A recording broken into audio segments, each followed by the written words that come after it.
Oke, baik. Salam buat Bapak Ibu semuanya. Kita bersyukur pada Tuhan bisa ketemu lagi malam ini dalam sesi Faith Dialog dengan judul Iman dalam Kekristenan. Penyaji kita malam ini Bapak Pendeta Panlindungan Situmorang. Bapak Ibu, seperti biasa, tujuan kita untuk mengadakan acara ini adalah bagaimana kita bisa saling melengkapi. Kita selalu melihat bagaimana pandangan kekristenan, khususnya malam ini dalam hal iman. Kita melihat bagaimana pemahaman kita berdasarkan Alkitab, dan kemudian kalau ada Bapak Ibu yang ingin men-sharingkan bahan-bahan yang Bapak Ibu perlu sharingkan malam ini, kita bisa sharingkan. Di sini bukan debat, di sini adalah kita saling melengkapi, itu tujuannya. Jadi semoga acara kita bermanfaat untuk kita semuanya. Di akhir nanti Bapak Ibu, kita akan ada memberikan ruang waktu untuk bertanya kepada penyaji. Saya pikir di saat Bapak Ibu merasa ada hal yang mau ditanya, karena saya lihat bahannya cukup panjang, Bapak Ibu bisa saja kita langsung dialog begitu, kita langsung bertanya, sehingga nanti acara kita mengalir saja. Jangan tunggu habis begitu Bapak Ibu mendengar penjelasan-penjelasan, pemaparan-pemaparan dari Bapak Pendeta Panlindungan, bisa kita langsung bertanya. Jadi sudah tertib. Jadi kalau untuk tertib bisa saja secara langsung, atau Bapak Ibu bisa tulis di chat, dan nanti kita bisa buat antriannya, nah seperti itu. Baik, kita akan berdoa, kita akan memulai acara kita pada malam ini. Mari kita berdoa. Bapa kami di surga, malam ini kami berterima kasih. Tuhan, Engkau menyertai, Engkau memimpin, Engkau menolong kami. Kami memohon Roh Kudus yang menerangi hati dan pikiran kami, secara khusus hamba Tuhan, Boksu Panlindungan Situmorang, yang akan menyajikan bahan-bahan pada malam ini dan men-sharingkannya kepada kami dan banyak orang. Tuhan, biarlah Roh-Mu yang kudus berkuasa atas dia, dan pakai dia menjadi berkat bagi kami semuanya. Bapak, terima kasih, dan buat Tuhan Yesus kami berdoa. Amin. Baik Bapak dan Ibu, untuk menghemat waktu, saya serahkan aja langsung kepada penyaji kita malam ini, Boksu Panlindungan Situmorang. Silakan Boksu. Terima kasih. Terima kasih Boksu Bunsi. Shalom Bapak Ibu saudara yang dikasihi Tuhan. Sahabat di dalam Faith Dialog, malam ini kita kembali belajar dari kebenaran firman, secara khusus tentang iman. Yang sering saya tanyakan kalau membahas ini kepada jemaat adalah, samakah iman dengan percaya? Lalu biasanya saya akan dapat jawaban, umumnya banyak orang bilang tidak sama, ya. Di mana perbedaannya? Perbedaannya katanya iman itu lebih tinggi kualitasnya daripada percaya. Lebih berbobot. Orang yang percaya belum tentu beriman, katanya. Orang yang beriman pasti percaya. Bapak Ibu, bagaimana pendapat tentang itu? Sebetulnya di dalam Alkitab kita, antara kata percaya dengan iman itu berganti-ganti, ya, bersilih berganti dipakai oleh Alkitab. Misalnya saja Yohanes 3 ayat 16 yang begitu terkenal ayat itu, ya. Karena begitu besar kasih Allah akan dunia ini, sehingga ia telah mengaruniakan anaknya yang tunggal, supaya setiap orang yang percaya kepadanya tidak binasa, melainkan beroleh hidup yang kekal. Nah, kata percaya yang dipakai kan, Tuhan Yesus langsung menyatakan itu. Tapi di bagian lain, misalnya Efesus pasal yang kedua ayat 8, 9, karena kasih karunia kamu diselamatkan oleh iman, itu bukan hasil usahamu, dan seterusnya dan seterusnya. Berarti di sana dipakai kata iman. Tapi sebetulnya makna yang dituju dari dua ayat itu sama, bahwa keselamatan di dalam Kristus. Nah, hal-hal seperti ini malam ini kita akan perdalam secara khusus bagaimana Alkitab mengajarkan kita mulai dari Perjanjian Lama ke Perjanjian Baru konsep iman. Iman seperti apa yang kita miliki saat ini, nanti pada akhir dari faith dialog kita akan ketahuan dalam penilaian dan refleksi kita masing-masing mengevaluasi diri, tahap iman seperti apa yang sedang kita jalani sekarang di hadapan Tuhan. Ya, baik, kita mulai saja Bapak Ibu. Apa itu iman? Ibrani pasal 11 ayat 1 dan ayat 6 sering sekali menjadi rujukan awal ketika kita bicara tentang iman. Dalam Ibrani ayat 1 dan 6 ini firman Tuhan. Iman adalah dasar dari segala sesuatu yang kita harapkan dan bukti dari segala sesuatu yang tidak kita lihat. Ayat 1. Terus ayat 6-nya, tetapi tanpa iman tidak mungkin orang berkenan kepada Allah.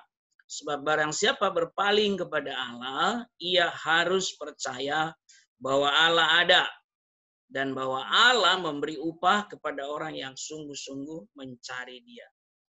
Ayat ini memberi gambaran kepada kita sebagai landasan dasar berpijak seseorang kalau dinyatakan dirinya sebagai orang yang percaya pada Yesus, dia harus memiliki iman.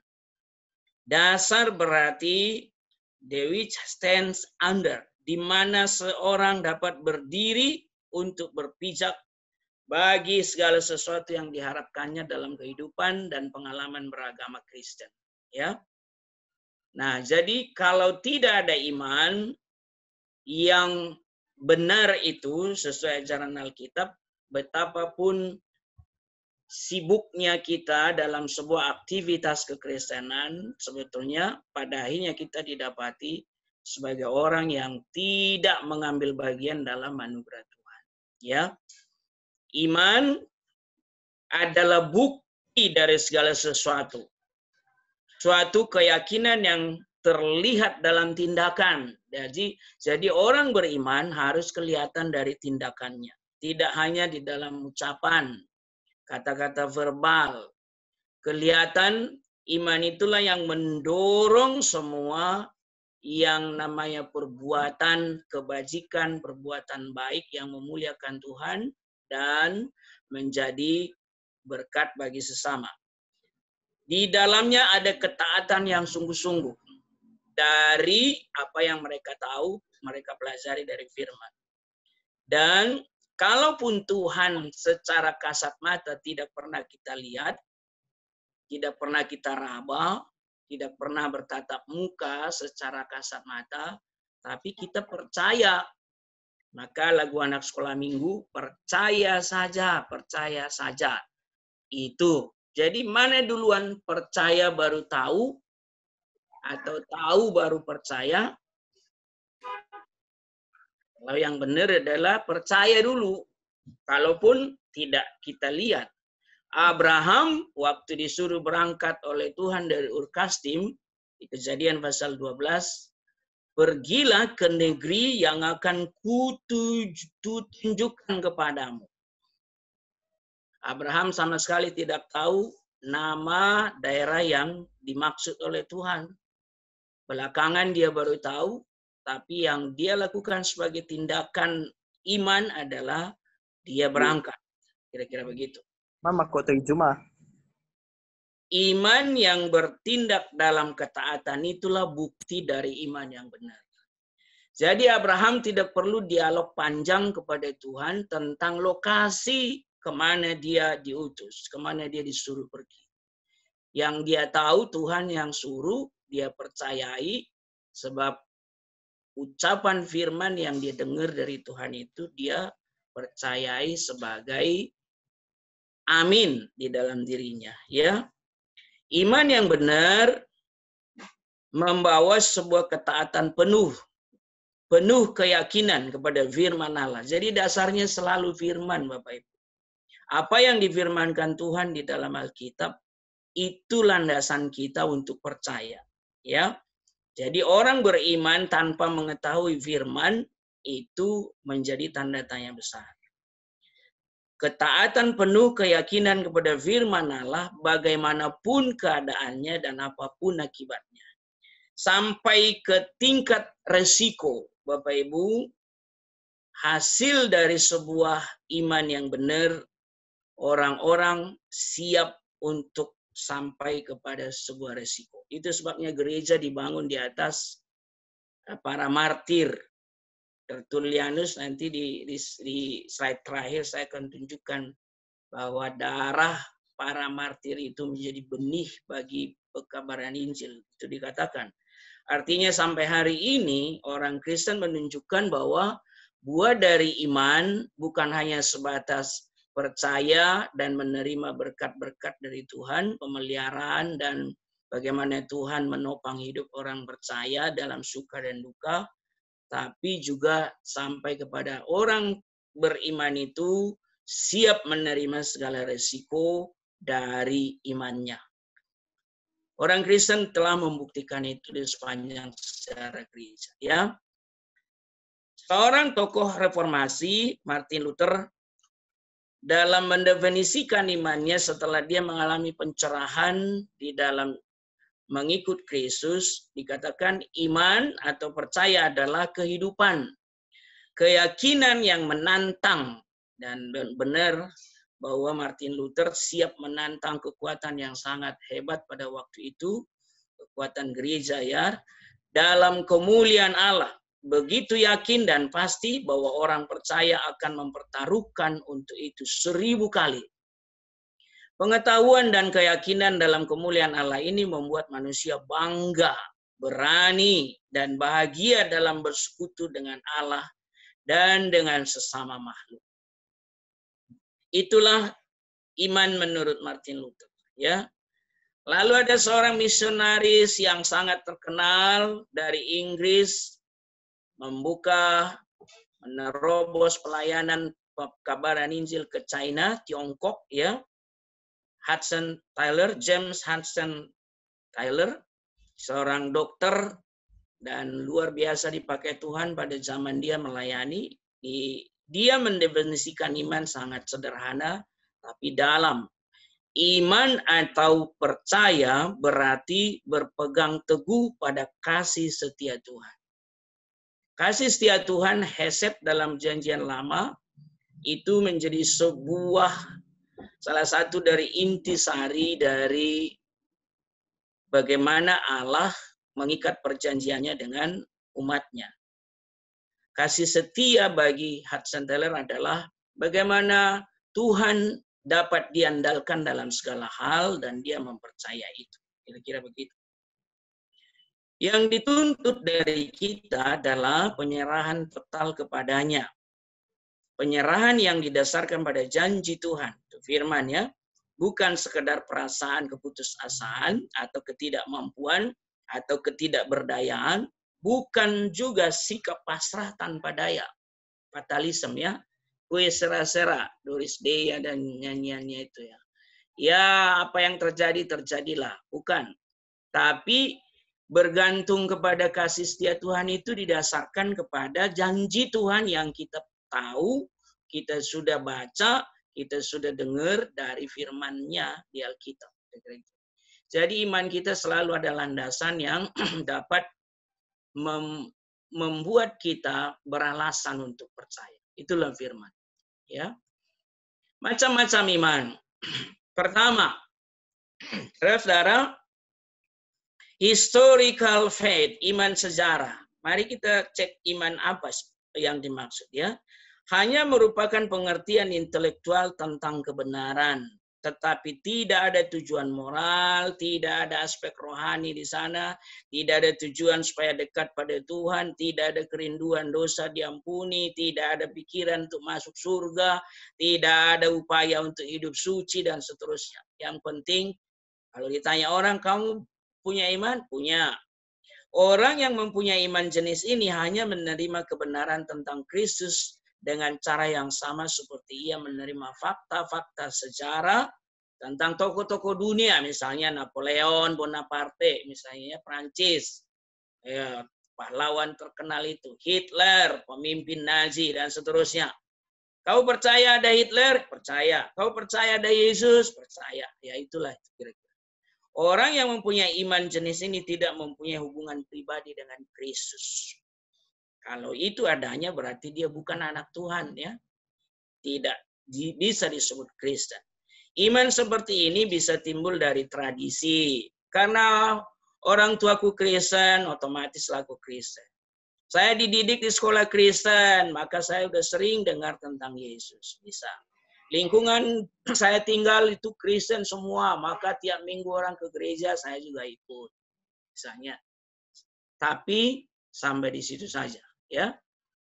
Kemudian ada iman miracle, iman mukjizat. Yang penting mukjizat karena memang dia sedang butuh. Misalnya, kepercayaan atau keyakinan bahwa Allah akan melakukan mukjizat untuk dia, untuk kepentingannya, dan melalui di dalam dirinya. Matius 15:28, Matius 17:20 itu mukjizat-mukjizat yang ditunggu orang. Dan memang terjadi. Iman seperti ini bukan iman yang menyelamatkan, saudara, ya. Iman seperti ini kadang disertai saving grace atau iman yang menyelamatkan. Tapi bisa juga tidak. Misalnya itu, Lukas 17 ayat 11-19, ada 10 orang kusta yang disembuhkan Yesus. Pergi. Lalu 1 orang kembali mengucapkan syukur, terima kasih sama Tuhan.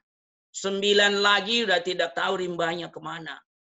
Terus Yesus bilang, bukankah tadi yang sembuh 10 orang? Terus kemana yang 9 lagi? Nah, karena mereka sudah dapat mukjizat, sudah selesai. Lupa pemberi mukjizat itu. Kira-kira begitu. Itulah miracles faith, ya. Kemudian macam-macam Yang ketiga, temporary faith, iman sementara, ya. Berbeda dengan historical faith karena di sini sudah melibatkan emosi. Misalnya di Matius 13 itu ada perumpamaan tentang penabur benih. Lalu ada yang ketiga itu ditabur di tanah yang berbatu-batu. Cepat. Tumbuh dengan cepat. Firman diterima dengan gembira istilahnya. Tapi ketika datang macam-macam pergumulan, lalu mereka langsung imannya hilang. Kira-kira begitu. Karena sebentar saja bertahan. Ada masalah, langsung ambruk. Orang seperti itulah maksudnya itu. Awalnya begitu gembira. Wah, baru selesai ikut KKR.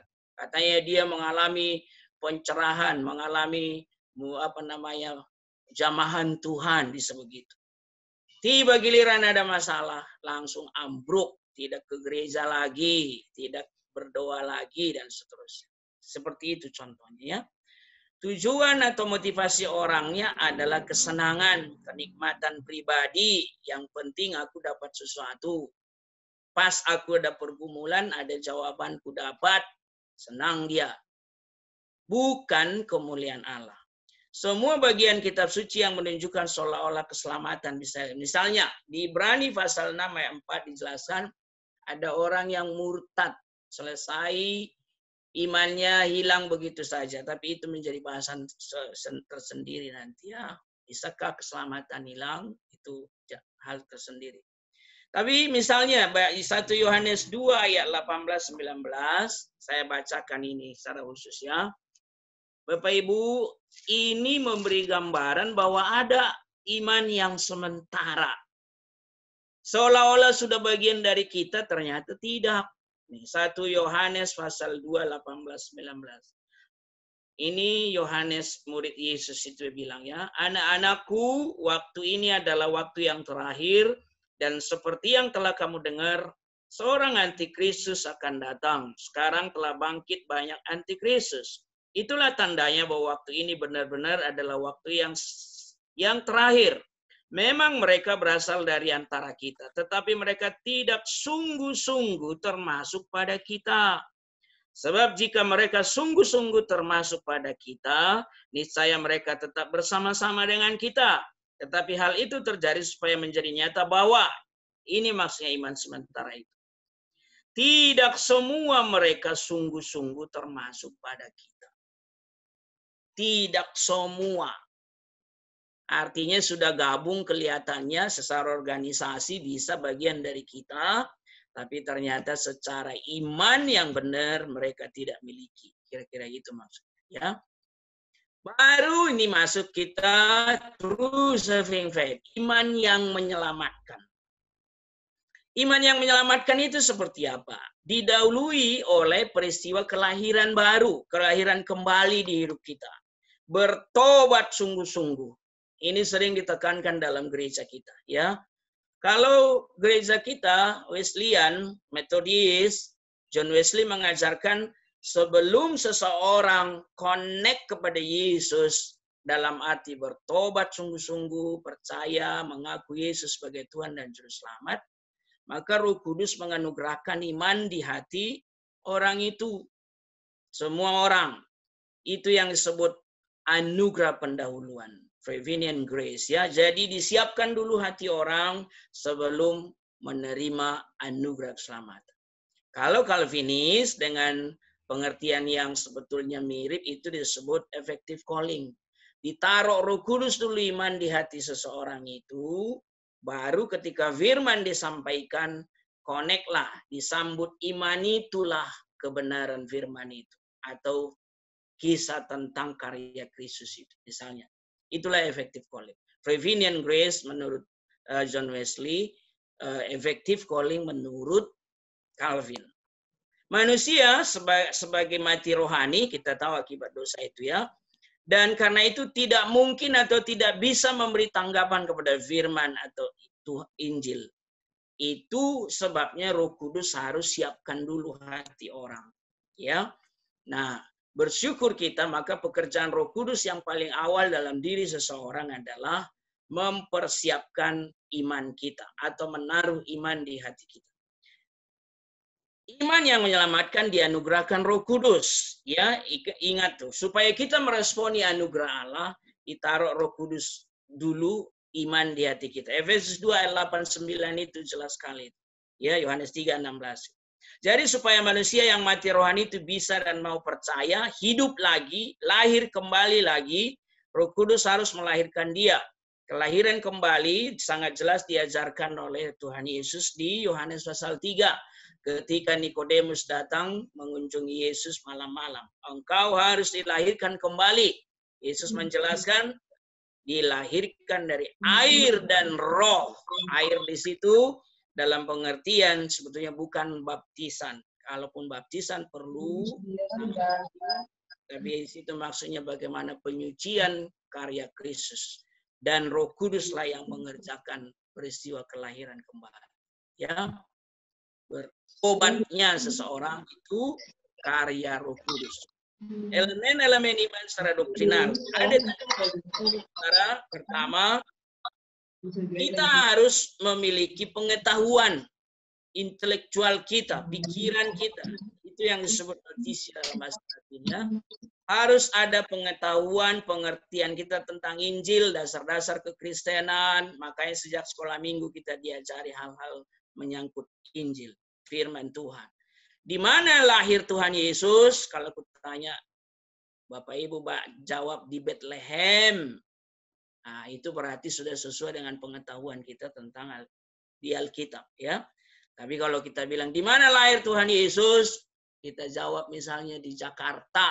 Nah, itu berarti pengetahuan kita tentang Injil sama sekali tidak ada. Jadi dalam elemen iman, kita harus punya pengetahuan sedikit banyak, dan itu terus bertumbuh nanti. Seiring dengan kita belajar firman, sama seperti kita ikut Faith Dialog malam ini adalah untuk menumbuh kembangkan iman kita dalam hal pengetahuan. Ya.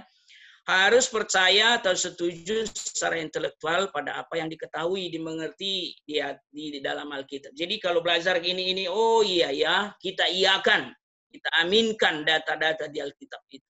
Jangan ditolak ya, atau jangan di memberontak kita soal tidak setuju dan tidak nyaman dari data Alkitab ya. Iman notisia adalah iman yang tidak pernah lepas dari kandungan pengetahuan tentang Allah, Kristus, dan prinsip-prinsip Alkitab serta dan sebagainya. Elemen yang kedua disebut keyakinan. Jadi ini tadi, tahu baru sekarang yakin. Yakin enggak kamu yang kau tahu itu? Kira-kira begitu. Nah, di sini sudah melibatkan emosi, perasaan, tidak cukup hanya pengetahuan semata. Ingat ya, yang tadi pengetahuan itu jangan hanya bangga sampai di situ. Banyak tahu, udah cukup. Sebab iblis, setan-setan pun tahu juga tentang macam-macam firman dan siapa Yesus. Markus pasal 1 menjelaskan itu ya. Waktu Yesus mengusir roh jahat dari seseorang, roh jahat itu bilang, apa urusanmu dengan kami, hai Yesus dari Nazaret? Markus 1 ayat 24. Aku tahu siapa engkau. Ada kata tahu betul. Itu adalah notisia itu. Yang kudus dari Allah.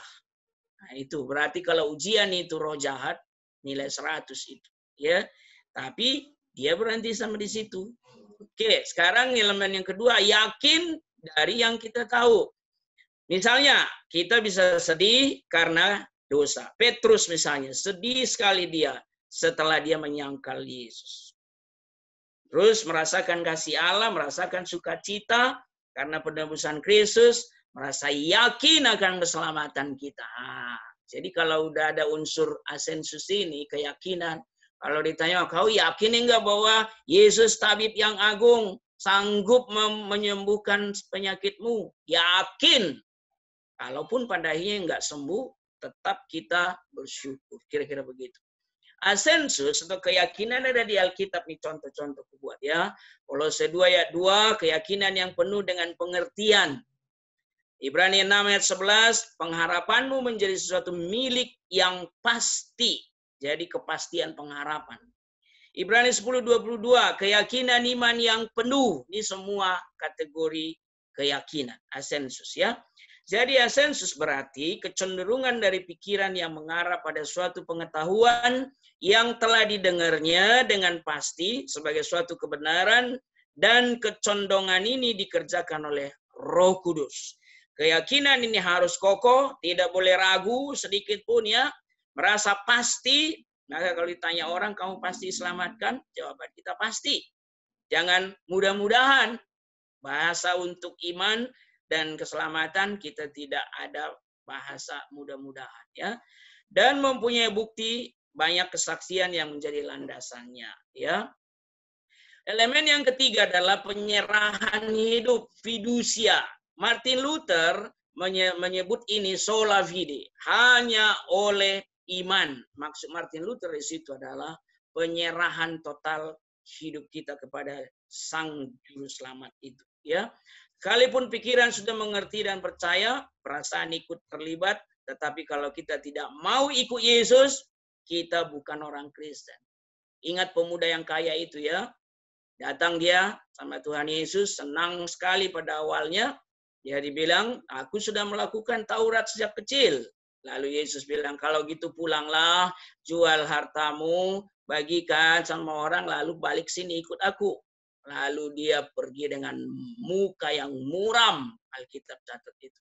Sebab apa? Dilanjutkan penjelasannya. Karena hidupnya masih terikat dengan hartanya. Ya. Lukas 15, 17, 20, pertobatan anak bungsu. Ada perumpamaan anak yang hilang itu. 3 elemen itu, pengetahuan, keyakinan, penyerahan hidup ada padanya. Misalnya, ia menyadari keadaannya, ayat 17, itu pengetahuan. Kondisi di sekitarnya dia sudah amati, waduh enggak lagi kondusif ini, kira-kira gitu. Lalu ia bangkit dan pergi kepada bapaknya, ayat 18. Itu sebuah keyakinan bahwa bapaknya pasti terima dia, menunggu dia.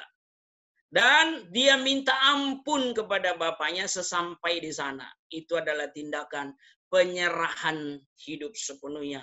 mau diapain pun aku, pokoknya aku minta ampun lah, kira-kira begitu.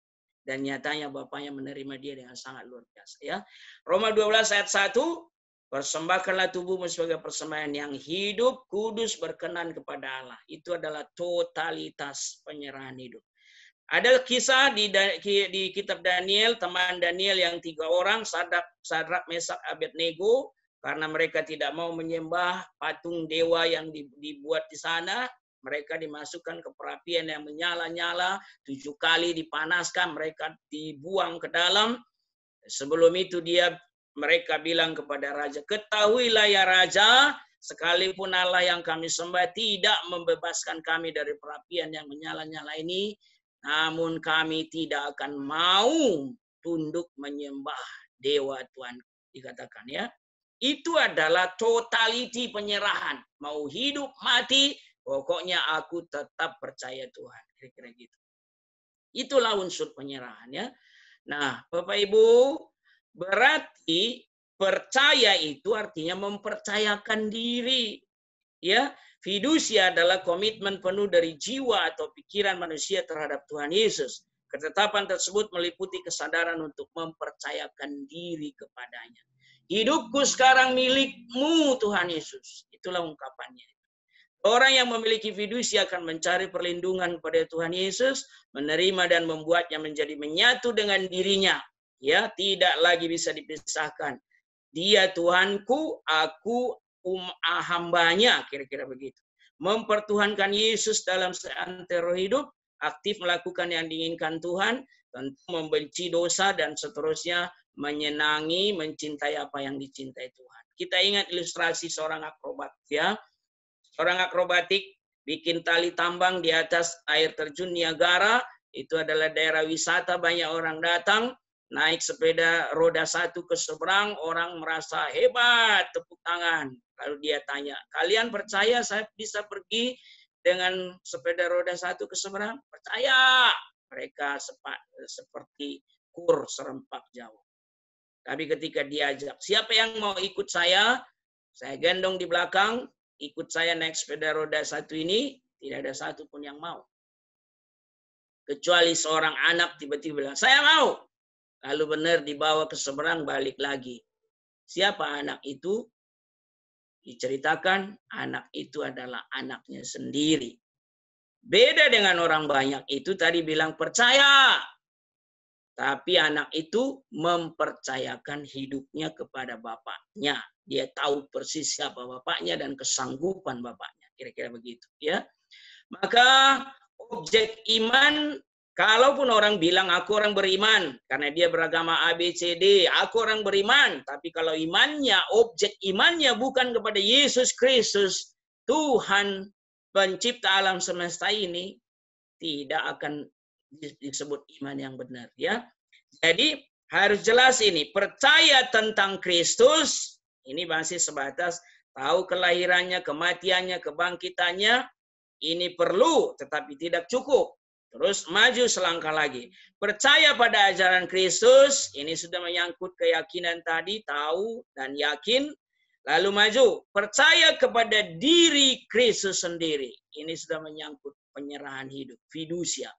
Kalau ini ada, barulah bisa timbul mempercayakan diri. Trust, ya. Terus iman dan keyakinan keselamatan.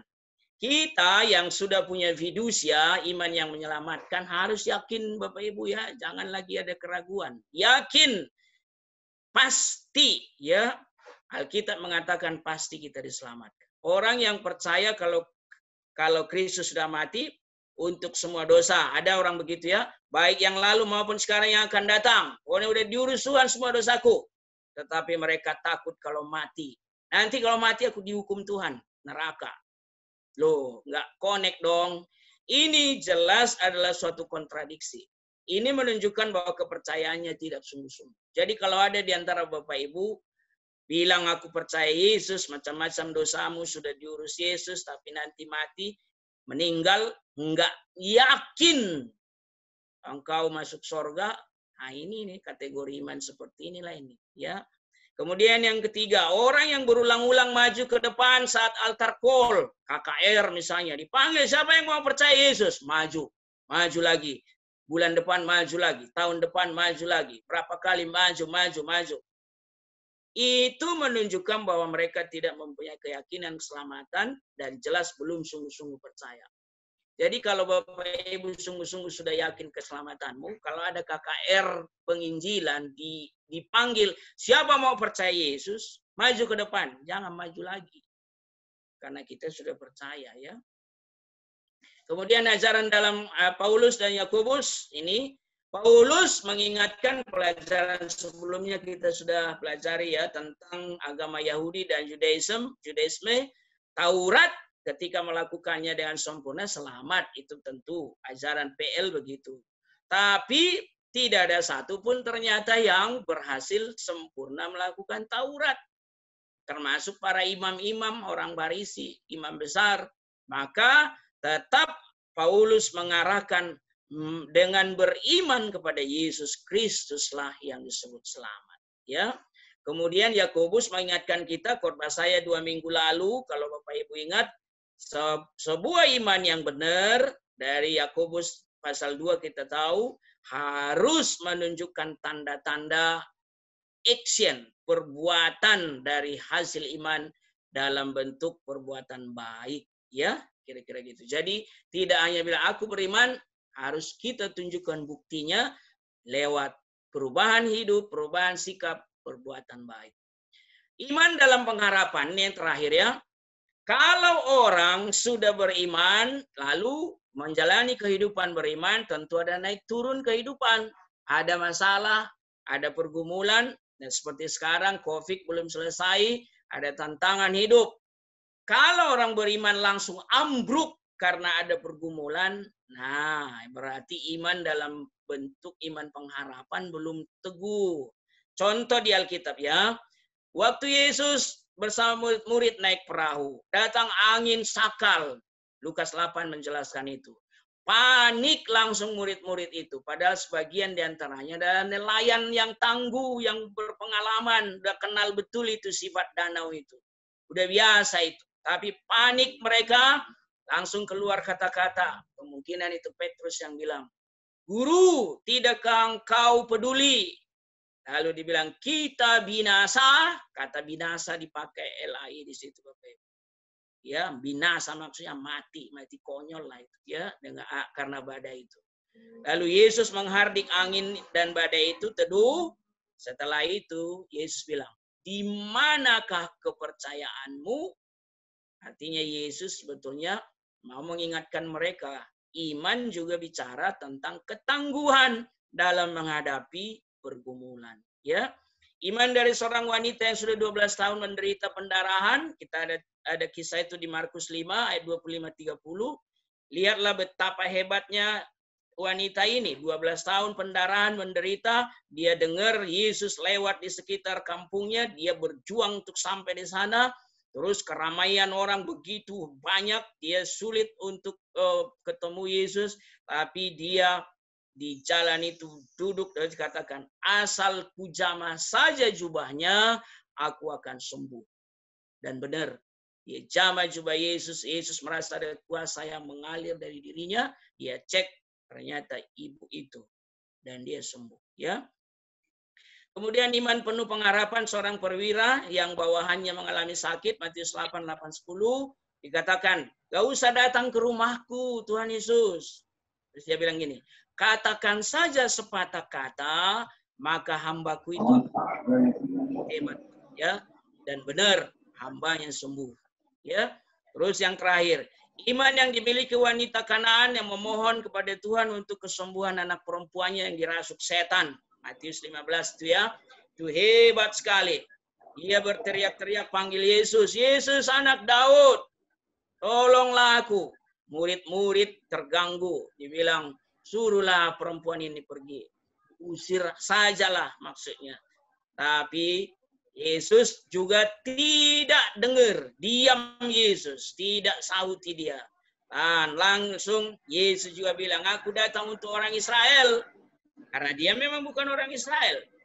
Lalu dia bilang, anjing di remah yang di meja tuannya tidak akan dapat makanan enak.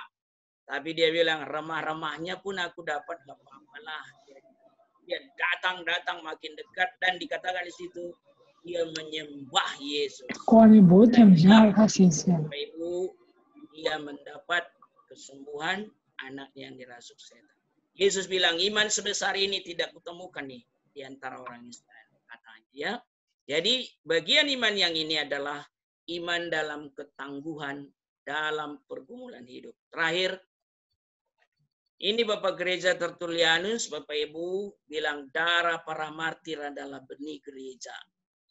Bapak gereja ini sudah memiliki pengalaman di zamannya, dan ke depan gereja benar berdiri di atas para martir dengan perjuangan iman yang luar biasa. Para martir sebetulnya bisa memakai ilmu selamat. Dalam arti, sangkali aja Yesus ketika diminta penguasa itu. Nanti setelah itu selamat, nggak jadi dihukum mati, ya udah tetap percaya aja. Mereka tidak memilih jalan seperti itu, Bapak Ibu. Mereka memilih untuk mati di dalam Kristus daripada menyangkal Yesus. Itu adalah kualitas iman yang luar biasa. Dan itulah disebut fidusia, penyerahan hidup sepenuhnya. Maka Rasul Paulus pernah bilang, bagiku hidup adalah Kristus dan mati adalah keuntungan. Ya, di surat terakhir 2 Timotius pasal 4, Rasul Paulus bilang, saat kematianku sudah dekat, darahku sudah mulai dicurahkan, sebentar lagi dia akan mati martir, dan dia siap untuk itu. Bapak Ibu, sepanjang sejarah gereja, iman yang seperti inilah sebetulnya yang dibutuhkan. Mari kita belajar untuk terus bertumbuh dalam iman, bahwa iman yang dimaksud bukan sekedar kata-kata, sekedar tahu, sekedar yakin, tapi juga benar-benar sampai kepada penyerahan hidup totalitas hidup kita. Ya, sampai di situ dulu penjelasan saya. Boksu Bunsi, silakan teman-teman untuk boleh diskusi kita. Terima kasih Boksu. Saya mengikuti ini, saya pikir Boksu sedang membawa kami check up iman ya. Jadi rupanya bukan hanya tubuh fisik saja perlu check up. Iya. Nah, rupanya orang Kristen ada kalanya perlu check up ya. Untuk tahu ini jenis iman saya ini iman yang bagaimana. Ya. Nah, seperti itu. Kenapa situasi mempengaruhi iman? Ya. Keadaan bisa mempengaruhi iman.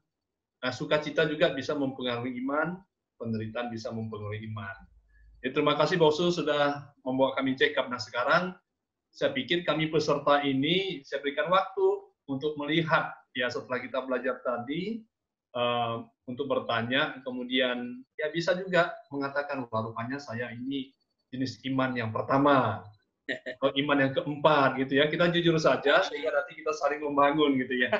Jadi Bapak Ibu, saya serahkan waktu ini kepada kita semuanya. Silakan buat pertanyaan-pertanyaan supaya nanti kita bisa saling memperkaya ya. Tentu Boksu Palindungan akan membantu kita, dan nanti juga kita bisa saling mengisi dalam topik ini. Kenapa? Iman itu penting, iman Kristen ya. Iman Kristen. Nah, kita perhatikan. Apakah memang di luar iman Kristen ada juga disebut iman? Tadi kita sudah tahu. Karena kita lihat tadi ya yang objeknya Yesus lah itu disebut sebetulnya yang benar, disebut iman. Di luar daripada Yesus itu bukan iman, itu mungkin hanya percaya biasa saja gitu ya. Nah seperti itu. Ini pertanyaan-pertanyaan yang seperti itu boleh kita tanyakan. Oke, silakan Bapak Ibu. Ini saya serahkan langsung saja lebih bagus ya. Iya. Mic kita langsung aja bertanya. Silakan Bapak Ibu. Saya melihat dari batang kuis ini lagi runding-runding mereka. Silakan. Ya, dari batang kuis ya. Oke, contoh, silakan. Nggak buka, mic-nya nggak buka. Ya, Ci Acam belum buka itu mic-nya. Mic-nya belum buka. Speaker-nya, speaker. Ya. Unmute dulu, unmute. Oke, Bapak Ibu siap-siap ya. Kita saling diskusi kenapa ini penting. Ya, silakan.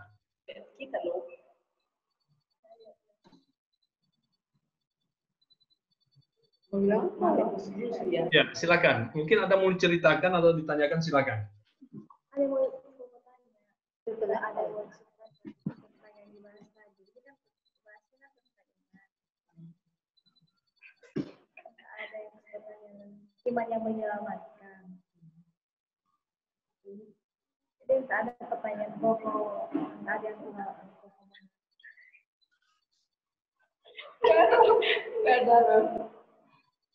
Oke. Ada yang mau ditanyakan? nggak ada musuh. Oh, nggak ada ya. Jadi Bosu tadi sudah check up semua sehat semua. Iya, iya. Tidak masalah ya. Oke. Oke. Oke, ini ada satu pertanyaan. Wadah mengatakan begini. Nah, Saya kira iman saya iman historikal. Pak, Ya. Ini Pak Joni. Pak Joni. ini iman historikal. Ya. Pak Joni mengatakan saya kira iman saya iman historikal. Pak Joni bisa nggak langsung ngobrol ini di sini? Mengapa Bapak bisa sebutkan seperti itu? Silakan Pak Joni. Pak Joni. Ya. Ya, silakan Pak. Dengar? Ini bisa dengar? Kurang kencang ya suaranya ya? Oh, kurang kencang ya?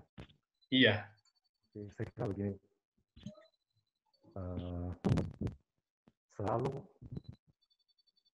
Selalu manusia ini dituntut rasional.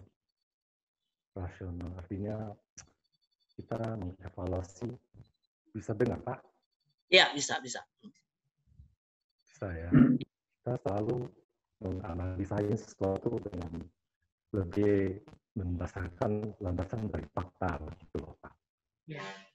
Begitu. Nah, memang ini namanya manusia selalu suka berpikir secara logika ya. Nah, sehingga kita sebenarnya itu apalah, pada dasarnya semua berdasarkan sesuatu fakta kira-kira gitu lah Pak. Oke. Bisa Boksu, silakan. Apakah maksudnya Pak Joni dia percaya hanya kalau masuk akal secara rasio ya? Oh, jadi itu yang saya tangkap. Bisa begini Pak. Bisa begini. Seorang ilmuwan, mereka punya iman juga. Ya. Iman mereka itu mendasarkan dari sesuatu fakta. Kira-kira begitu. Artinya mereka percaya sesuatu karena memang berkali-kali diuji pun menyatakan memang begitu. Nah, jadi kalau mereka mendengar sesuatu hal, mereka pasti selalu mencari fakta. Nah, itu bagi mereka itulah imannya. Oh iya.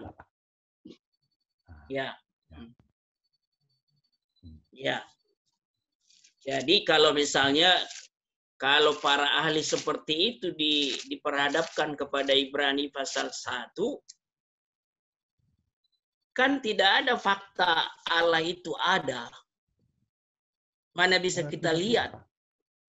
Memang tidak juga. Kalau kita tanya, kalau misalnya kalau kita menanya ini orang Barat ya, khususnya negara Amerika ya Pak ya. Yeah. Ternyata sebanyak di atas 90% itu mereka menyatakan itu mereka percaya ada Allah Pak. Ada Allah. Tapi cuma mungkin namanya Allah itu kira-kira image-nya itu. Maksud saya itu dalam pengertian mereka itu berbeda-beda Pak. Kognitifnya mereka berbeda-beda Pak begitu. Iya. Nah, ya kira-kira begitu Pak. Makanya seperti tadi Bapak uraikan itu, adanya imannya itu sangat apa ya namanya, sangat lugu. Iman itu betul lugu. Ya sehingga lugu. Maksudnya lugu. Ada namanya begitu. mereka begitu percaya sehingga unsur rasionalnya itu tidak bisa menyeimbangi, sehingga mereka selalu membuat sesuatu hal yang sangat bodoh. Jadi mereka misalnya begini, sering terjadi kejadian-kejadian ada maksud tertentu, ya, karena kepintarannya itu dia bisa menumpuk sekelompok orang yang percaya pada dia. Apakah dia itu sekelompok itu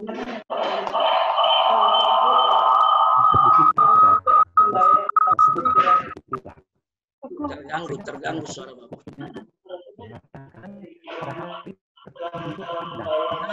Saya tidak jelas lagi dengar. Maaf, saya tidak jelas lagi dengar. Ya. Kira-kira satu contoh lah ya Pak. Oke. Jadi sebetulnya beriman pun ada unsur rasional loh Pak, ya. Ini yang saya tunjukkan di slide ini sekarang. Elemen iman salah satunya adalah pengetahuan, rasio. Itu sebabnya Tuhan memberi kesempatan kita untuk mengkritisi Alkitab juga.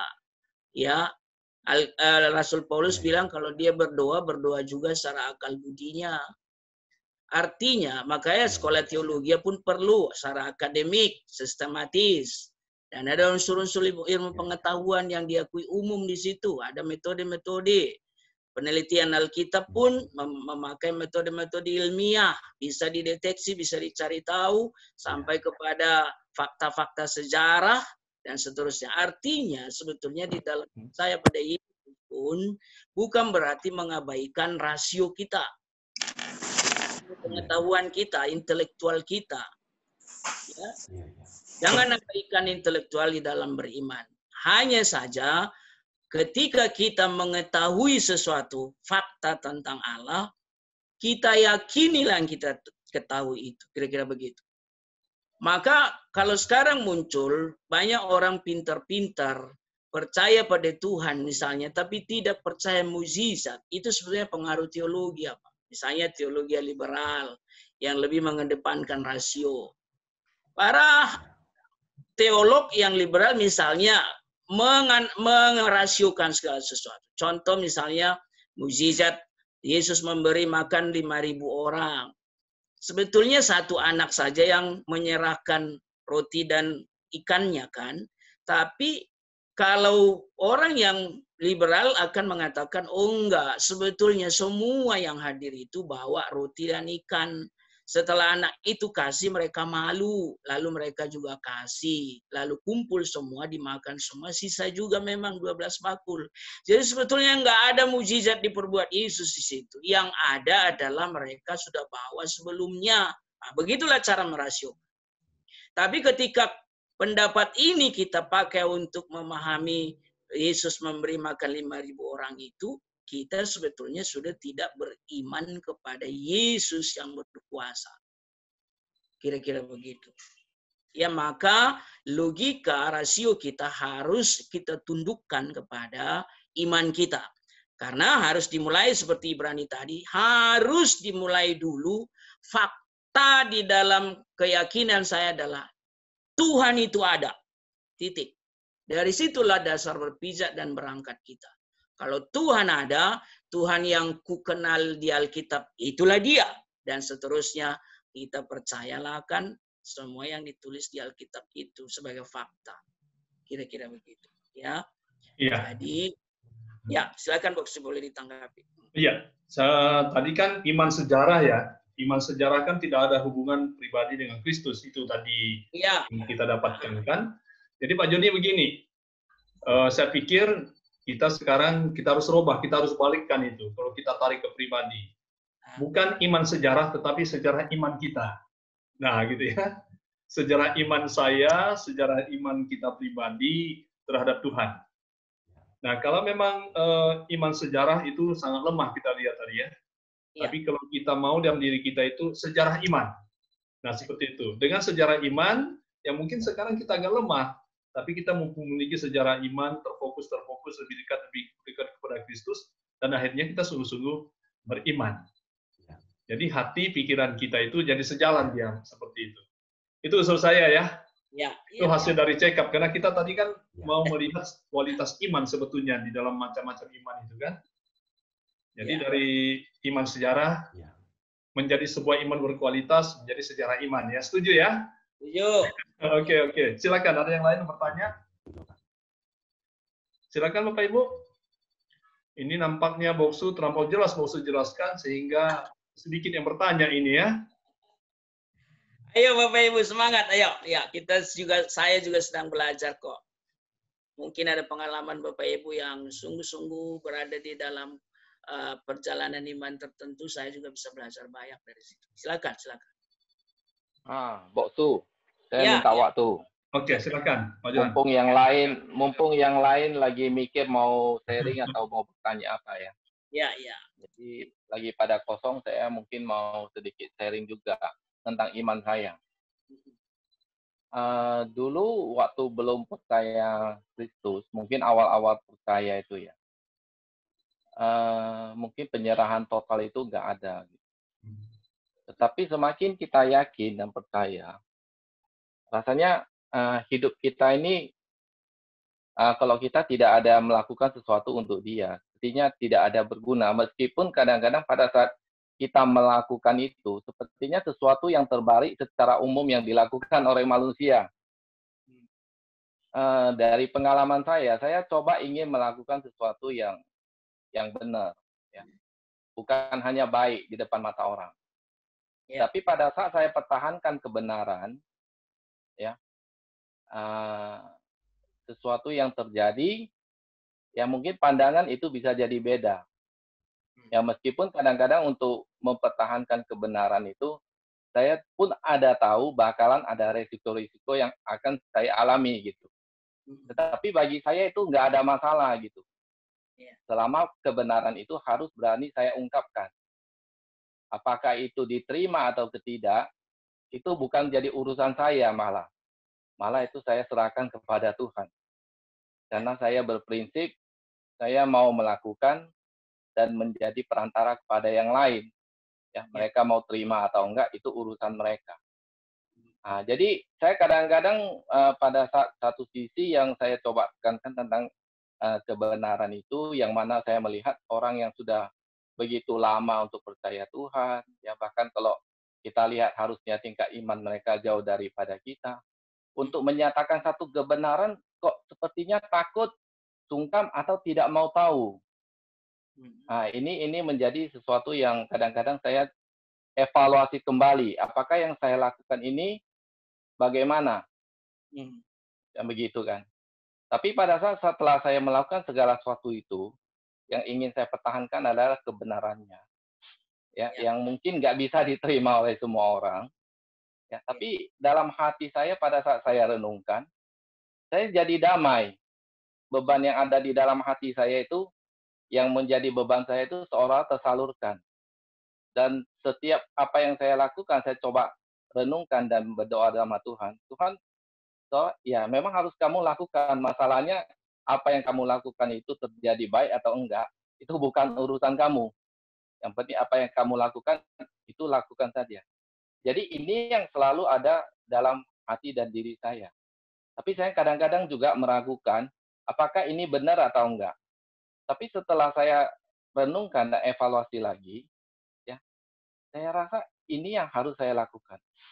Maka kadang-kadang saya butuh hamba Tuhan. Saya suka sharing masalah ini juga. Semoga Boksu bisa kasih sedikit tanggapan ya. Dialog. Faith dialog. Oke, baik. Dialog tentang iman. Gimana? Iya, saya jawab dulu, nanti rekan-rekan hamba Tuhan tolong dibantu tambah ya.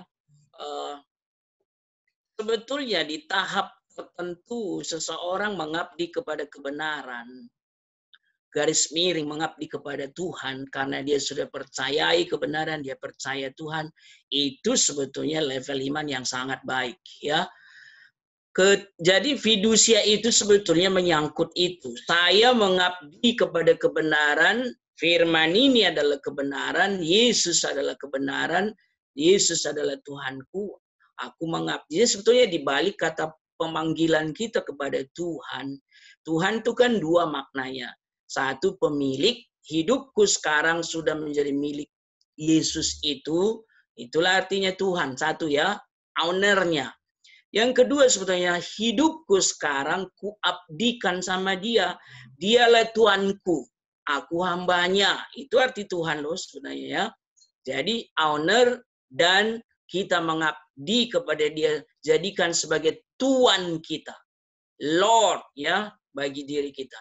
Maka ketika kita sampai kepada keputusan dedikasi, aku harus mengabdi kepada kebenaran-kebenaran yang kuterapkan dalam hidup kekristenanku tiap-tiap hari. Itu sudah benar. Tapi ingat, dalam menyampaikan kebenaran, seperti Rasul Paulus bilangnya, supaya saya jangan ditolak, tidak bisa juga kita langsung jor-joran. Yang kita tahu ini benar, sampaikan saja, belum tentu juga pas. Rasul Paulus mengajari kita, maka adaptasikan dulu, lihat-lihat situasi, maka dia beradaptasi. Kalau orang Yunani seperti orang Yunani dia, Ibrani seperti orang Ibrani dia. Hudson Taylor pun ketika sampai di China dia berubah style, rambutnya dipanjangin, dikuncir ke belakang, bagian depannya dibotak seperti film kungfu itu, ya kan? Adaptasi sebenarnya supaya jangan ditolak, kira-kira gitu. Jadi di situ sebetulnya butuh hikmat.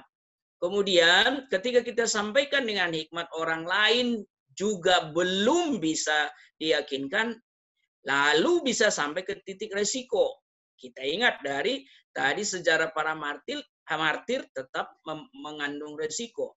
Yesus mengatakan kita diutus ke tengah serigala, bukan ke tengah domba. Bisa berakibat fatal, Yesus sendiri sudah mengalaminya, bapak-bapak gereja mengalaminya. Nah, sebetulnya resiko-resiko kemungkinan ada. Ditolaklah, disingkirkanlah, tapi komitmen untuk tetap hidup dalam kebenaran justru panggilan gereja selalu tidak berubah dalam hal itu, ya. Nah, jadi tapi di satu sisi kita sebagai anak Tuhan, ingat loh, kita tidak boleh mengatakan 100% apa yang saya pikirkan, apa yang saya lakukan pasti benar karena saya dekat sama Tuhan. Belum tentu juga. Ada bagian minimal 1-2 titik dalam hidup kita bisa saja kita salah. Itu sebabnya ketika ada orang juga mengingatkan kita bahwa kita tidak pas, tidak benar, tidak sesuai dengan yang mereka pikirkan, padahal mereka juga anak-anak Tuhan, ya kan? Mereka juga pelayan Tuhan. Nah, disitulah kita juga harus juga terbuka untuk dikoreksi. Sebetulnya begitu, timbang-timbangannya ya. Jadi misalnya saya sendiri bilang A, terus 10 orang bilang B. Saya mulai berpikir, apa saya yang salah ya? Kenapa mereka bilang B, padahal saya tahu persis A. Nah, bisa saja kita cek dulu, bukan berarti langsung kita ngotot. Kalaupun tidak selalu juga yang minoritas, suara terkecil, suara lebih sedikit salah, tidak selalu ya. Dan disitulah sebetulnya butuh hikmat. Saya pikir ketika kita masuk pada sebuah resiko karena sebuah kebenaran yang kita anut, yang kita yakini, kita terapkan, itulah kesiapan kita sebetulnya untuk berkorban. Jangankan orang Kristen, sebetulnya siapa itu filsuf yang akhirnya menenggak racun itu di depan murid-muridnya? Sokrates ya. Karena dia ditolak kebenaran yang diajarkannya, tapi demi kebenaran itu dia rela minum racun. Itu satu contoh sebenarnya. Orang yang tidak percaya Yesus pun ketika sampai ke satu titik mengabdi pada sebuah keyakinan bisa sampai seperti itu. Ya, apalagi kita sebagai orang Kristen. Ya, saya kira itu jawaban saya. Mohon ya, yang itu mungkin tadi ini ada sedikit saya mau tanggapi atas apa yang Bu Su bilang, yaitu mengevaluasi tindakan kita. Terus terang kadang-kadang seperti yang saya katakan tadi awal, saya juga mau coba mengevaluasi. Gitu. Tapi setelah saya coba bawa dalam doa dan saya renungkan, ya seolah memang saya harus lakukan seperti itu.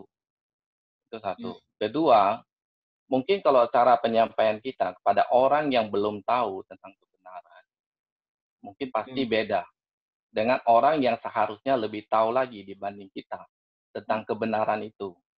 Kan gitu. Sebenarnya juga kita perhatikan bagaimana Yesus menyampaikan kebenaran kepada orang-orang yang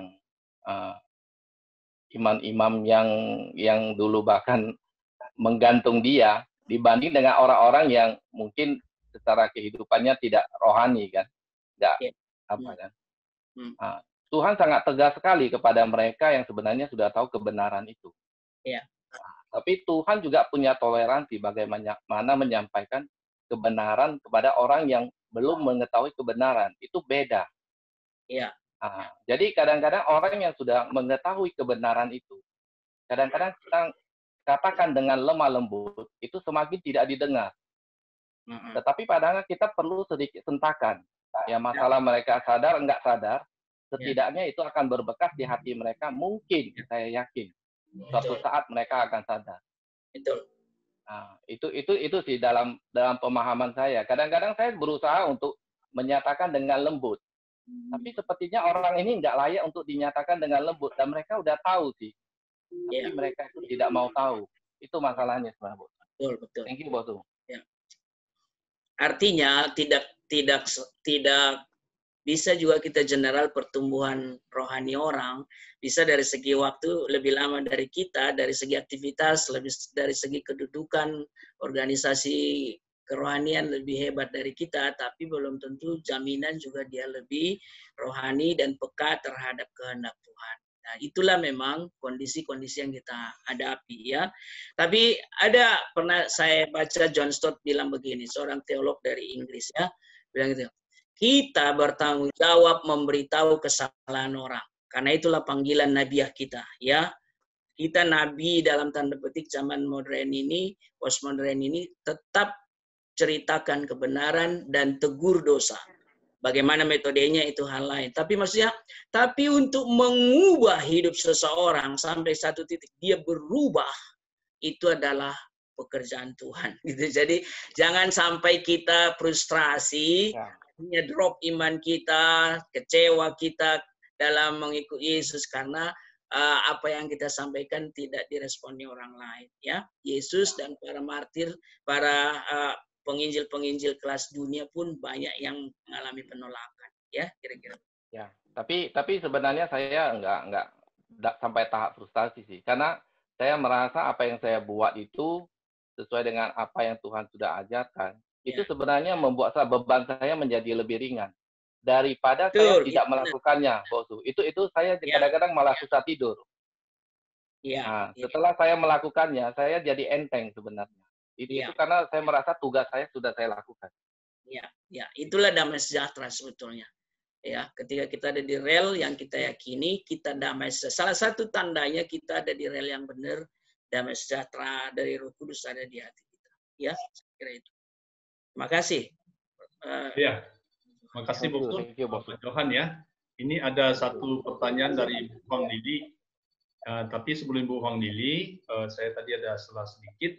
Seperti yang dikatakan oleh Pak Johan, tadi dari Bosu Perlindungan sudah ngomong ya, kewajiban kita untuk menyatakan apa yang benar itu ya suarakan terus. Suarakan terus, akhirnya nanti orang bisa mikir gitu. Persis seperti ini, satu kali Johnny tanya, bagaimana ya saya khotbah tentang iman, padahal saya nggak beriman gitu kan, dia dialog dengan temannya gitu. Ya saya kurang yakin ini, saya mau khotbah tentang iman, saya sendiri kurang iman.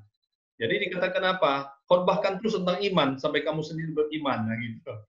Jadi bicarakan terus maksudnya. Bicarakan terus sehingga pendengar itu bisa yakin dan kita sendiri juga yakin. Dia yakin, kita yakin, dia nyambung, kita nyambung, yang ngerti kita ngerti, nah nanti udah berubah. Itu pertobatan itu. Setelah yang benar diterima, kemudian terjadi perubahan seperti itu ya. Itu dari saya tambah sedikit. Oke, ini Boksu dari Ibu Huang Lili ini. Ibu silakan. Dipersilakan. Ya. Langsung aja Ibu. Baik, terima kasih, Pok Subunsui. Ya, munculkan aja Ibu, wajah Ibu, munculkan aja. Kan sudah. Sudah. Udah kan? Udah. Ya, udah ya.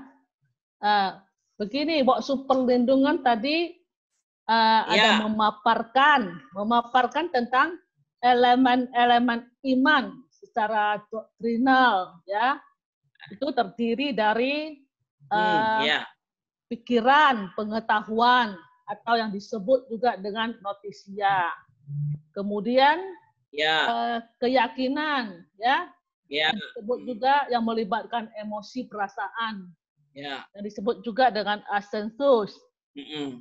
Kemudian maksud perlindungan juga memaparkan tentang penyerahan atau trust, fidusia, atau fidusia. Nah, dalam kehidupan kita sehari-hari, orang Kristen bukan hanya perlu untuk memahami, untuk mengerti siapa Yesus saja, ya, bukan hanya perlu yakin dan percaya siapa Yesus saja, ya. Contohnya lagi tadi maksud perlindungan ada memaparkan, ya, menjelaskan tentang seorang anak kecil, ya, dengan seorang magician, ya, akrobat. Dia bertanya kepada orang-orang sekitarnya, ya, bahwa siapakah yang mau ikut dia untuk menyeberang dengan satu tali ini dari satu tebing ke tebing yang lain. Yang kita sudah tahu bahwa air terjun Niagara itu suatu air terjun yang sangat hebat, ya, sangat tinggi. Tetapi ketika ditanya kepada orang-orang semua, siapa yang mau ikut untuk bersama-sama dengan dia menyeberang dari satu tempat ke tempat A, dari A ke B, kemudian bisa balik lagi dari B ke A. Ditanya demikian, orang-orang semua bilang tidak ada yang mengangkat tangan mau ikut dia. Ketika dia berjalan dari A ke B, B ke A balik lagi, semua orang tepuk tangan, ya. Percaya. Nah, jadi kemudian dia bertanya, adakah yang mau ikut sama dia untuk bersama-sama magician ini dari satu tempat ke tempat kemudian balik lagi. Tetapi tidak ada satupun yang mau ikut, ya. Dan hanya satu orang anak kecil yang menunjuk tangan untuk ikut sama magician ini. Nah, dari situ kita dapat dari anak kecil itu kemudian memang berhasil membawa anak kecil itu dari tebing A ke tebing B dari air terjun Niagara dengan selamat. Ya, kenapa dia bisa begitu mau mempercayakan kepada bapak yang tidak dia kenali, yang awalnya dia tidak tahu siapa, ya, masih kecil. Itu karena dia percaya. Dia percaya bahwa orang ini bisa membawa dia dari sini, bawa ke sana, kemudian balik lagi ke sini. Nah, itulah kepercayaan. Kepercayaan itu mempercayakan diri kepada Allah yang merupakan pemilik hidup kita sebenarnya. Nah, dari pengamatan yang ada, untuk sampai ke tahap seperti itu memang tidak mudah, ya. Kita perlu banyak belajar. Seperti iman seorang anak kecil ini perlu banyak belajar, ya, mempercayakan diri kepada Allah. Nah, itulah yang perlu mau saya sharing. Kita perlu banyak belajar lagi, bukan hanya terima secara pengetahuan, ya. Kita tahu Yesus itu siapa semuanya. Kita terima itu satu isi sejarah semua, ya. Tapi juga kita harus mempercayakan diri di tengah-tengah situasi yang tidak sesuai dengan kita, ya, apalagi di masa pandemi seperti ini. Itu kira-kira. Terima kasih. Terima kasih, Ci. Ini saya kira maksud penguatan ini, bukan pertanyaan. Itu sudah memperlihatkan kualitas iman yang bertumbuh. Dari iman susu ke menjadi yang makan makanan keras, ya. Jadi masa pandemi ini sekarang sebetulnya orang sedang diuji. Ini iman susu atau memang iman makanan keras, ya. Sudah gitu. Itu si Lihong mau tanya itu maksud. Ya, ini ada sebelum itu dulu ada. Oh ya. Bentar, ya. Ada satu chat tadi dari Ahoy. Ini maksudnya saya pertanyaannya, ya. Ciliung nyusul nanti, ya. Dari Ahoy, apakah dapat dikatakan percaya adalah bagian awal dari iman? Karena beberapa ayat Alkitab mengatakan orang percaya, agak jarang disebut orang beriman. Itu pertanyaan Boksu, silakan. Oh iya, sebetulnya banyak loh kata percaya dipakai Yesus. Misalnya kepada Marta dan Maria waktu peristiwa Lazarus meninggal itu Yohanes pasal 21 misalnya ya. Nah, percayakah engkau akan hal ini? Katanya kepada Maria dan Marta. Masih di perjalanan itu. Oh, dia adalah kebangkitan. Bahwa orang yang mati tidak seterusnya mati di dalam kuasa dia maksudnya. Nah, lalu Marta Maria menjawab, iya Tuhan, aku percaya. Jadi banyak kata percaya. Nah, imanmu menyelamatkan engkau, kata Yesus juga sering. Jadi, tapi bolak-balik sebetulnya itu dipakai. Jadi di dalam pemahaman secara fakta, kelihatannya memang percaya lebih rendah mutunya dibandingkan beriman. Dalam keseharian ya. Maka tadi di awal saya sebut bisa muncul pendapat, iya percaya belum tentu beriman, beriman udah pasti percaya katanya. Tapi sebetulnya di dalam kasus-kasus dan peristiwa-peristiwa di Alkitab, secara khusus di Perjanjian Baru terutama bolak-balik kok itu dipakai. Misalnya di Roma pasal 1 ya, percaya yang dipakai. Misalnya dulu si Agustinus malah mendengar percaya, Roma juga yang didengar dikutipnya ada percaya sebetulnya. Nah, jadi di dalam pemahaman teologis sebetulnya bolak-balik itu tidak bertentangan. Jadi kalau disebut apakah percaya mendahului iman? Tidak juga. Jadi kalau Yohanes pasal 3:16 itu gimana? Karena setiap begitu besar kasih Allah akan dunia ini sehingga ia telah mengaruniakan anaknya yang tunggal supaya setiap orang yang percaya kepadanya tidak binasa melainkan beroleh hidup kekal. Itu sudah finish. Itu sudah endingnya udah nyampe itu. Percaya pada Yesus. Nah itu. Berarti di situ intinya, tapi di bagian lain beriman pada Yesus dan seterusnya. Sebetulnya bolak-balik kok itu, ya. Itu pendapat saya. Tapi rekan-rekan yang lain silakan kalau ada ide yang lain.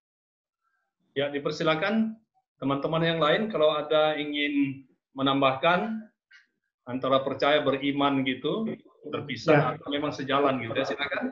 Oke, Boksu, saya bisa kasih komentar. Oke.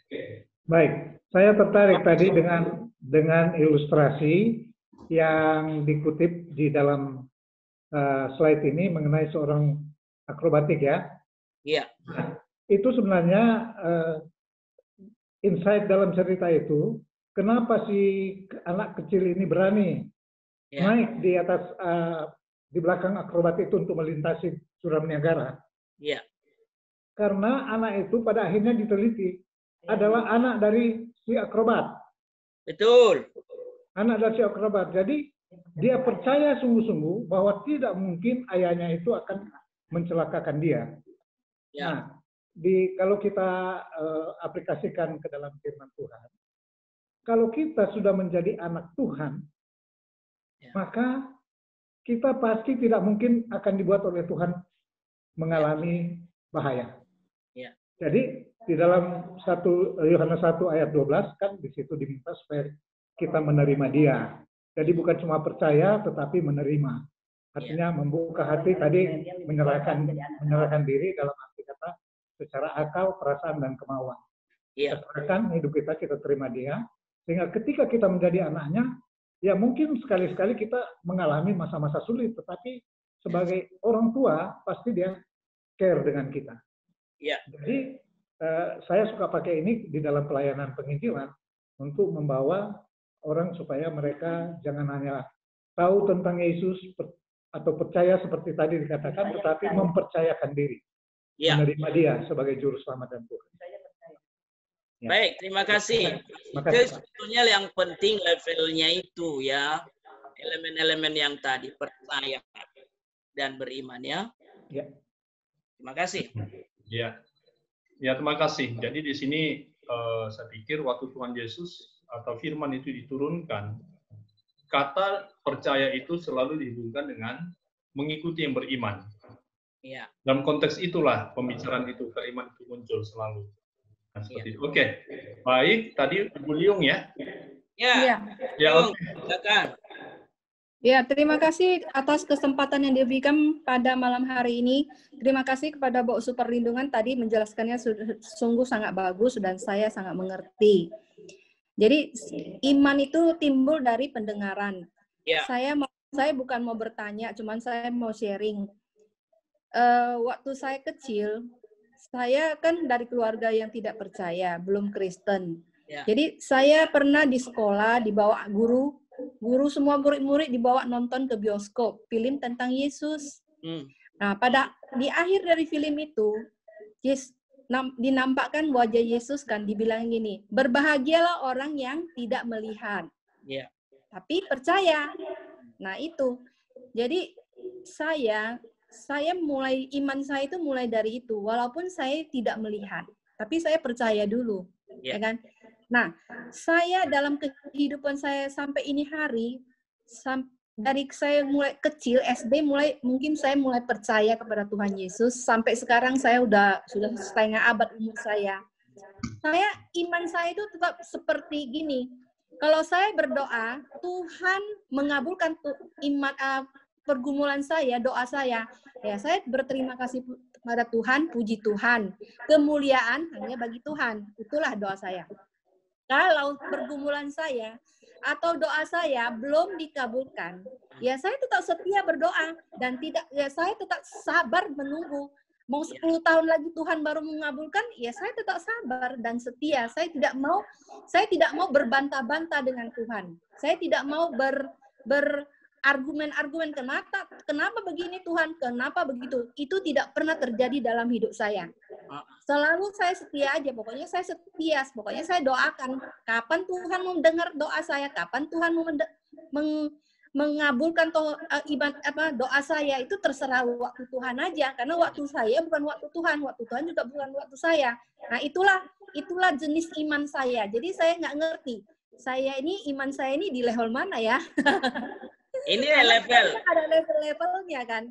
Nah, jadi saya nggak tahu nih level mana. Level fidusia lah itu, level fidusia. Saya pokoknya percaya aja deh. Saya nggak mau tahu berargumen-argumen apapun. Percaya, udah gitu. Setia, gitu aja. Oke, baik. Ya. Oke, menarik ya. Itu sebetulnya seperti kalau Yesus bilang dihubungkan dengan anak-anak kan. Iman itu seperti anak-anak sama bapaknya, ya kan? Kenapa anak-anak kalau dilempar-lempar bapaknya ke atas malah ketawa sih? Ya kan? Ketawa dia, senang. Betul. Dia nggak takut jatuh loh. Karena bapaknya yang melempar dia ke atas. Itu tadi ya, seperti anak akrobatik itu. Yakin sepenuhnya bahwa bapaknya akan mengurus dia, kira-kira gitu. Sebetulnya kita pun sama Tuhan begitu. Bapak di surga kan Bapak kita. Kita sudah serahkan hidup kita sama dia, pemilik hidup kita ini dia. Dijagai kita seperti biji matanya dan seterusnya. Penyerahan total level itulah sebetulnya kita menuju. Belum sampai ke sana mungkin semua, tapi menuju. Ya, jadi komitmen untuk tetap berserah, bukan menyerah. Ya, jadi mempercayakan hidup pada Tuhan itu berserah. Maka lagu kita kan ya surrender, ya, berserah kepada Yesus. Itu ungkapan iman loh dari lagu syair lagu itu. Tubuh, roh dan jiwaku dan seterusnya. Nah, itulah kira-kira level iman fidusia itu sih ya. Makasih. Ya, saya tambahkan sedikit. Tadi kita tetap konsentrasi objek iman Tuhan Yesus ya. Iya. Jadi yang Ibu Liung tadi sebutkan itu iman timbul dari pendengaran. Pendengaran tentang apa? Roma 10:17 di situ. Firman Tuhan. Apa yang kita dengar? Iya. Bukan sembarang dengar. Nggak seperti itu. Dikatakan jadi iman timbul dari pendengaran. Pendengaran tentang apa? Dan pendengaran oleh firman Kristus. Ya, oleh firman Kristus. Disebut di situ, firman Kristus. Jadi tetap objeknya Kristus ya. Ya, luar biasa ya. Makasih ya. Oke. Saya akan baca satu apa yang tadi dari Pak Joni, ada satu teks yang ditulis ini bagus ya. Kalau apa itu? Kalau saya bertanya ya, apakah Anda yakin besok pagi langit akan terang benderang? Saya kira semua orang bakal katakan iya dan tanpa ragu. Pesan saya, iman yang sejati bagi seorang dalam benang hatinya memang tidak mengizinkan sedikit ruang untuk keraguan. Ya, di situ iman sejati. Jadi sungguh-sungguh percaya. Percaya kepada siapa? Percaya kepada Tuhan Yesus. Kita tidak bisa lakukan, tapi Yesus Tuhan bisa lakukan. Ya, seperti mutlak itu ya. Kita percaya kepada Tuhan yang mutlak, secara mutlak. Oke, begitu Boksu, saya pikir ya, setuju ya? Iya. Ya, begitu. Nanti kalau ragu seperti Petrus, ada ombak sedikit. Iya. Nah, waktu terjadi waktu dia sedang jalan, luar biasa dirasakan. Tapi waktu datang ombak, ragu dia tenggelam. Gitu ya. Padahal Yesus di depan dia. Ya. Oke, Bapak Ibu, saya melihat check up rohani malam ini ya.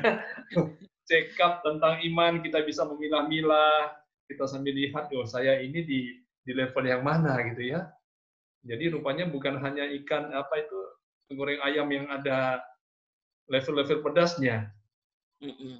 Sampai level berapa, nah seperti itu ya. Sepertinya semakin pedas kan semakin seru gitu ya. Iya.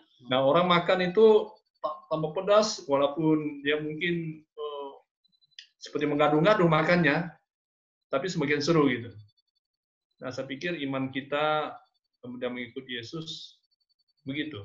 Iya. Semakin tinggi level iman kita, ada tantangan yang membuat kita mungkin ya agak sedikit susah. Iya. Tapi indah. Nah, seperti itu. Indah. Jadi kita tidak mengeluh, justru kita bisa bersyukur. Karena dengan semuanya itu kita semakin dikuatkan gitu. Oke, saya pikir satu orang lagi ya. Ini kita 4 menit lagi. Ada satu orang mencoba menyimpulkan, dipersilakan dari pertemuan kita. Ya. Jadi nggak usah saya menyimpulkan, nggak usah Boksu Palindungan. Bapak Ibu silakan simpulkan. Saya Boksu. Oke, siapa ini? Ibu Acan dari kuis. Oh, ini dia yang kita tunggu tadi ya. Silakan si Lima Acan. Jadi Pak Boksu, saya mau tanya bagaimana melihat pertumbuhan iman kita atau perkembangan iman kita di dalam Tuhan Yesus setiap harinya. Tolong kasih ayatnya kalau ada. Itu Boksu. Oke, silakan Boksu Palindungan. Bagaimana cara mencek? Tolong bantu Boksu apa tadi maksudnya? Maksudnya bagaimana saya tahu iman saya bertumbuh setiap hari? Tolong kasih satu ayat yang bisa menolong saya itu. Sebetulnya iman yang menyelamatkan itu udah di awal itu pas itu ya, sebagai permulaan awal. Aku sudah serahkan hidup sama Yesus, aku udah selamat, aku udah percaya itu. Dan bertumbuhlah elemen-elemen iman tadi, pengetahuan saya kepada Yesus, pengetahuan saya pada firman, makin bertambah. Maka perlu belajar firman, baca Alkitab, ikut persekutuan dan seterusnya. Makin bertambah enggak pemahaman pada Alkitab, berarti bertumbuh.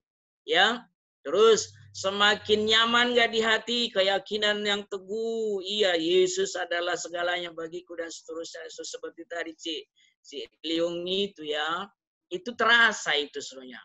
Juga apalagi kalau ada pergumulan, kita bisa tenang menghadapinya, tidak langsung panik, apalagi mencari jalan keluar kepada hal-hal lain yang bukan Tuhan. Itu kan masih rendah sekali berarti.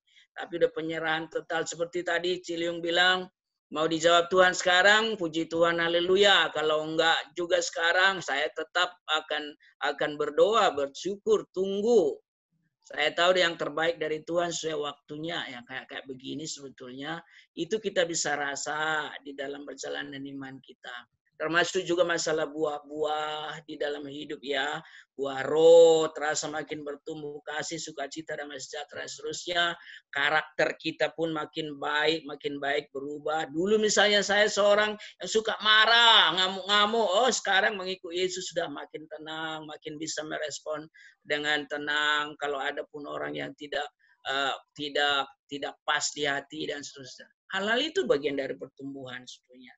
Ya, sampai kepada semangat kita untuk memberitakan Injil, kasih kita kepada seseorang, kerinduan supaya dia juga diselamatkan Yesus. Itu semua pertumbuhan iman sebetulnya.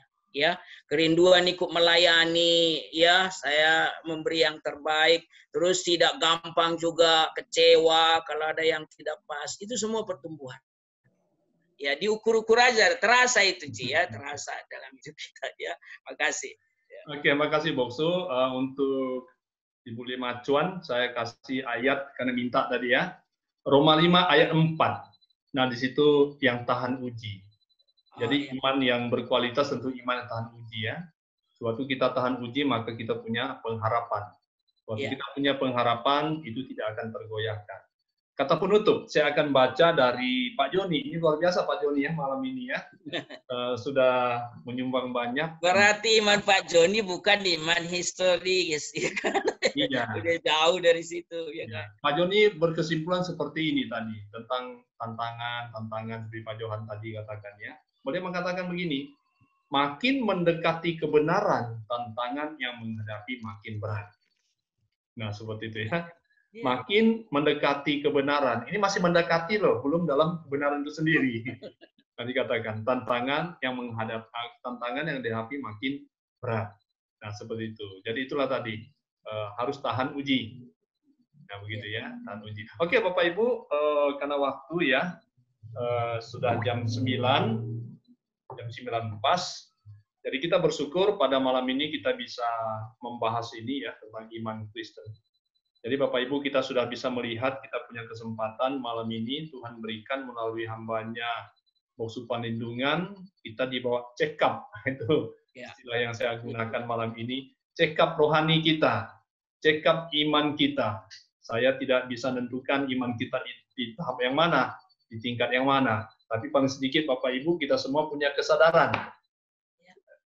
Yang sudah tinggi jangan sombong, yang masih anggap rendah, yang jatuh bangun juga jangan lemah gitu ya.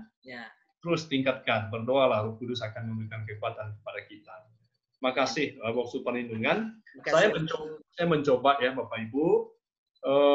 Tadi satu pertanyaan pembukaan itu suatu hal yang menarik, yaitu ya, itu sangat umum. Boksu Perlindungan bertanya, orang percaya belum tentu beriman. Nah, dia statementnya gitu ya. Orang beriman sudah tentu percaya. Itu statementnya. Jadi kita pikir ulang nanti, benar nggak ini ya? Nah, seperti itu. Ini kita akan hadapi waktu kita bersahabat dengan orang lain. Mungkin sesama Kristen juga kita akan melihat dua pendapat yang berbeda. Ada mengatakan, oh iya ini dia. Tapi ada juga mengatakan, bukan itu loh, gini loh. Gitu ya. Tapi nggak usah saling menyalahkan, tapi saling membangun. Nah, saya ingin mencoba di sini, orang beriman itu harus kelihatan dalam perbuatan. Ini penting. Kelihatan dan perbuatan. Dan ada ketaatan yang sungguh-sungguh. Jadi tunduk dan taat kepada Kristus. Itu poin yang perlu nampak di dalam hidup kita setelah kita menikmati sajian malam ini. Tadi kita juga melihat, saya menemukan bahwa percaya dulu walaupun belum kita lihat. Nah ini iman ya. Kalau melihat dulu baru percaya, semua orang bisa. Nah Thomas kan mau melihat dulu dia baru percaya. Tapi waktu Yesus datang menangis dia, nggak sanggup dia tunjukkan apa masukkan jari tangannya itu ke bekas lubang paku, yang nggak sanggup dia, yang menangis dia. Nah seperti itu lumrah Bapak Ibu.